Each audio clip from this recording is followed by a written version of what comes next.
Good morning. Just want to keep everybody updated here. I've been talking a lot about an active pattern and the chance for storms, and I was really focusing on Wednesday, and Wednesday's not going to work out. The pattern's really good, but there's one factor, the polar vortex, which is actually messing everything up here, and it's starting to come more illustrated as we move closer to Wednesday and also closer into next weekend. Basically what I'm saying is we have a very active pattern, but one piece is missing, and the piece that's missing is there's no amplification along the eastern seaboard because the polar vortex is actually acting like a foot and squashing all the southern disturbances. Let me show you this now. So basically, this goes into Tuesday and Wednesday. So here's our storm that tries to develop down here. But look at this. This is literally squashing any energy that comes to the south, flatten out to sea. And that's because this is the polar vortex right here. So everything else looks perfect. But I underestimated the strength of this, and basically it's going to shun any storm out to sea. And this stays around for the rest of the week into early next week. So what's going to happen is you're just going to have very cold temperatures this week. The coldest we've seen since our last cold outbreak a week or two ago. And it's going to feel like winter again, but no big storms are going to develop until at least next week. And you can see here's that polar vortex even taking bigger shape on Thursday. This is Friday. Notice this out here, okay? That's a big storm system that's going to hit California. You can actually see that storm system out here. And this is going to be a theme in the first couple weeks of March. You're going to see a lot of storm systems hitting the southern states. Now, as long as this polar vortex is sitting here like a flattener, it's just going to push these storms right out to sea, and it's going to prevent any major East Coast storm. But as the pattern starts to relax, watch out. And that's why I am still very confident that we will see a storm in March.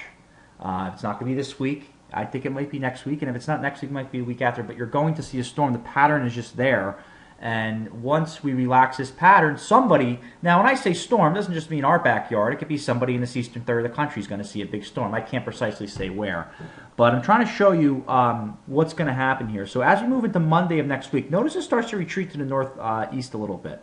Okay, and as this retreats to the northeast, look what we have right here. Okay, we have a storm system that's hitting the country here. We have a little bit of a split flow developing, as you can see with the jet like this. Okay, so we have another storm system down here. And basically, these two systems could combine somewhere in the east. And the reason they're not going to get suppressed is because this is moving to the northeast, as you can see. So this moves to the northeast. You can see a lot of energy comes across the country. And by the time we get to Monday, Tuesday, Wednesday of next week, I have my eye on something developing. And notice what you have here. You have this ridge of high pressure along the east. This actually might help a storm develop because there's going to be a gradient between warm and cold air and actually provide a path for the storm to ride right up the eastern seaboard. So basically this pattern is not dead. It's just a matter of being patient or not being patient because most people don't want to see snow. But it's going to be an impressive March. So just because we missed out on Wednesday doesn't mean winter's over. I just don't see that happening. I would be shocked if this pattern ends with us seeing nothing. So real quick, let's go to the temperatures. This is today's highs. This is tomorrow, highs in the mid to upper 20s, as you can see. Wednesday, highs in the mid to upper 20s. Thursday, highs in the mid to upper 20s. Look how cold it gets at night, too. Look at this. This is Friday night. And basically now we're going to Saturday. And you can see Saturday highs in the 20s. And then Sunday at 1 o'clock, it's forecasting. This is pretty interesting. Highs in the teens. So you can see this is very cold air for March.